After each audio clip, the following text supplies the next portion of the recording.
Bismillahirrahmanirrahim. Assalamualaikum warahmatullahi wabarakatuh. Alhamdulillah, syukurillah, salatu wassalamu ala rasulillah, la hawla wa la quwata illa billah. Baiklah, pada hari ini kita belajar praktek ibadah. Pada semester lalu kita belajar praktek qiraah. Baik, saya sudah melihat PowerPoint yang mahasiswa buat dari 3 kelas. Maka saya pilih yang ini karena saya agak sulit memilih mana yang terbaik. Semuanya bagus-bagus. Saya pilih saja yang ini untuk dipresentasikan yang kita pelajari. Baiklah, saudara sekalian, kita belajar tentang taharah. Taharah itu pengertian adalah bersuci, membebaskan diri dari kotoran dan najis untuk melaksanakan sholat. Makanya sebelum kita melakukan sholat harusnya bersuci. Disebut dengan taharah.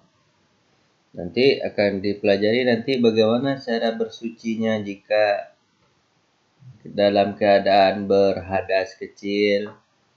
Kalau dalam berhadas kecil, hadas kecil itu apa? Keadaannya dalam keadaan tidak suci, tapi kecil, seperti tertidur, buang angin, BAB, habis BAB, habis itu dalam keadaan mabuk, setelah mabuk atau setelah pingsan gitu. Hal itu disebut dengan hadas, keadaan. Hadas artinya keadaan, tapi keadaannya kecil. Maka cara untuk mensucikannya adalah dengan berwudu. Nanti kita pelajari berwudu. Temuan selanjutnya. Kemudian kalau dalam keadaan berhadas besar, keadaan hadas besar. Maka cara untuk seperti apa contoh hadas besar? Seperti junub, itu harus mandi wajib namanya. Kalau berwudu hanya dicuci muka, tangan, kaki, kepala, telinga, itu aja. Tapi kalau hadas besar dalam keadaan junub itu harus mandi. Itulah bentuk-bentuk taharah. Tapi kalau seandainya dari kedua tersebut tidak bisa berwudu, tidak bisa mandi karena tidak ada air, maka pengganti dari wudu dan mandi itu boleh tayamum. Tayamum dengan apa? Tayamum dengan tanah. Itu pelajaran taharah ya, pelajaran taharah. Jadi taharah itu adalah bersuci dari segala hal-hal yang membebaskan kita dari kotoran atau najis atau keadaan juga boleh ya. Keadaan untuk membersihkan diri agar kita bisa melakukan sholat. Terus sekarang kita akan belajar, karena nanti kita akan berwudu atau mandi, kita akan belajar dulu pembagian air. Air itu ada yang pertama dinamakan air mutlak, ada namanya mustamal, ada air bercampur dengan air yang suci, campur dengan najis atau sisa dari makanan. 5 ini yang akan kita bahas nanti. 5. Air mutlak yang pertama. Air mutlak itu apa? Air mutlak, mustamal ini air yang terpakai ya. Yang ketiga, air bercampur dengan benda suci. Yang keempat, bercampur dengan najis. Yang kelima, sisa minuman, sisa minuman. Air mutlak dulu. Air mutlak itu adalah air yang suci maksudnya. Air mutlak adalah air yang betul-betul suci. Suci dan mensucikan. Dengan kata lain, air mutlak ini suci pada zatnya dan dapat mensucikan benda lain. Itu namanya air mutlak. Ada juga namanya air suci tapi tidak mensucikan. Air suci tapi tidak mensucikan, boleh diminum tapi tidak boleh dipakai wudu. Air apa itu? Seperti air kelapa, air teh, air kopi. Kan boleh diminum air teh, air kopi, air jus, boleh diminum. tapi tidak bisa dijadikan untuk berwudu. Kalau ini air mutlak itu air bening. Air bening boleh dipakai untuk berwudu. Air putih, air keran. Apa aja air mutlak tadi? Lihat. Pertama air hujan. Air hujan boleh dipakai untuk berwudu? Boleh. Tampung air hujan pakai wudu. Air salju. Kalau tinggal di daerah kutub utara, kutub selatan, air salju pun suci. Air salju ya. Kemudian embun. Embun itu yang pagi-pagi itu airnya suci itu. Kalau tidak ada air banyak, air embun boleh dipakai untuk berwudu. Tapi kan cuman airnya sedikit ya. Enggak apa-apa, kalau memang tidak ada air boleh dipakai berwudu. Itu air yang kedua adalah air laut. Air laut itu boleh dipakai bersuci? Boleh. Ini bukan yang kedua ya, berarti yang keempat sebenarnya ini. Tapi ditulis yang kedua ya. Yang keempat kan tadi udah ada. Air hujan, air embun, air laut boleh suci, boleh. Ini hadis Nabi SAW. Ketika kami pergi ke tengah laut, kemudian air kami sedikit, kami berwudu dengan air laut, apakah boleh? Apa kata Rasulullah SAW? Sesungguhnya air laut itu suci dan bangkainya pun suci, tidak perlu disembelih. Air zam-zam sebenarnya sama ya dengan air sumur. Ada air sumur, air zam-zam sama ya. Kemudian yang keempat, air yang berubah disebabkan lama tergenang. Menurut kesepakatan ulama, air seperti ini termasuk air mutlak, sebab air ini tidak mengalir atau campur dengan sesuatu yang sulit dipisahkan seperti lumut atau dedaunan. Jadi dia berubah karena lumut atau dedaunan, tapi dia sudah lama tergenang. Kalau menurut pendapat saya ini, jika airnya itu di sumur, nah itu nggak masalah karena air sumur kan masih ada mata air. Tapi kalau airnya itu taruh di ember, kemudian berlumut, ini yang menjadi permasalahan kalau dia sudah berbau. Biasanya dia mengandung bakteri ya, mengandung bakteri air yang sudah lama tadi. Maka sebaiknya jangan dipakai. Yang dimaksud di sini ini adalah air yang tergenang itu apa?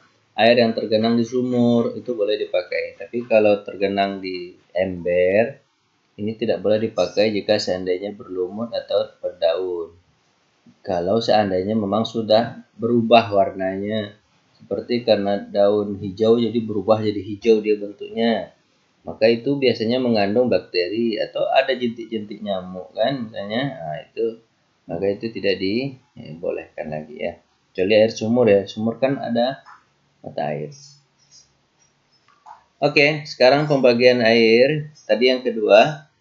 Yang pertama tadi kan air mutlak, yang kedua air mustakmal. Air mustakmal itu apa? Air yang sudah dipergunakan untuk mandi besar atau berwudu.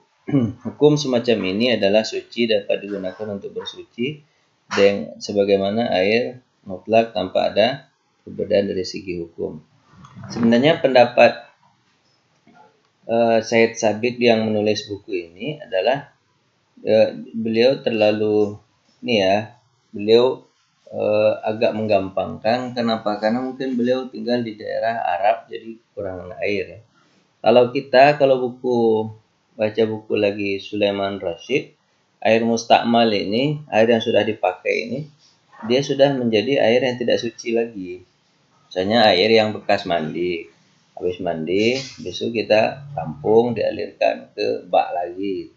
Itu tidak dibolehkan, disebut air mustakmal. Kecuali kalau hanya terkena percikan kecil saja, atau percikan dari mandi kita. Misalnya kita punya 2 bak, di kiri dan di kanan. Kita ambil bak kanan, terus terpincrat ke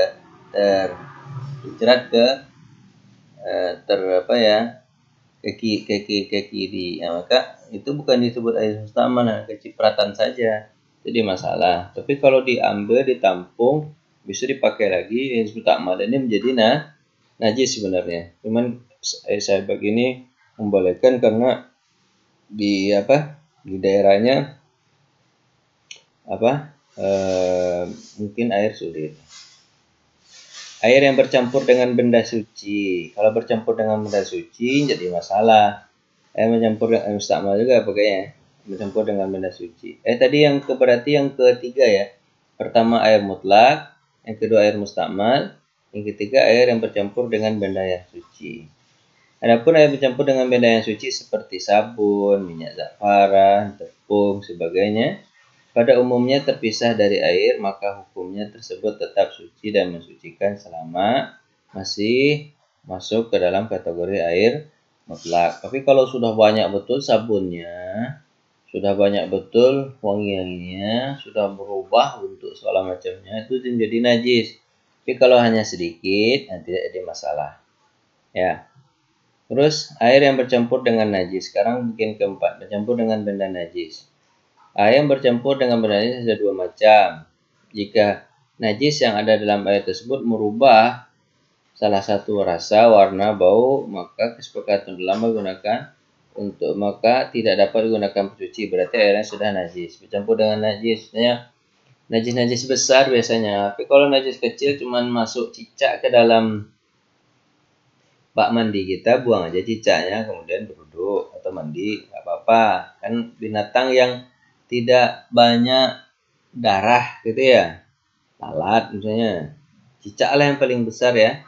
Itu bercampur dengan benda najis yang sudah mati, cicak itu tidak ada masalah betul.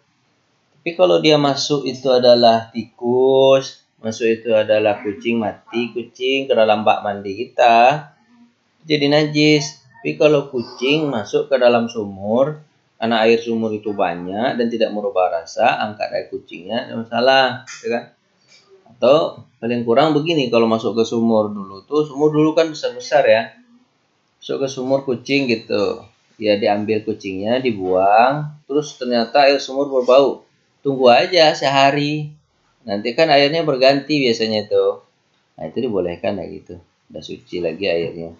Tapi kalau di air bak di rumah mandi kita, nah itu najis ya, najis ya. Ada juga ulama pendapat begini, kalau air bak itu kan yang suci jika bercampur dengan najis itu kalau seandainya sudah 2 kulah. Satu kulah itu sekitar 200 liter.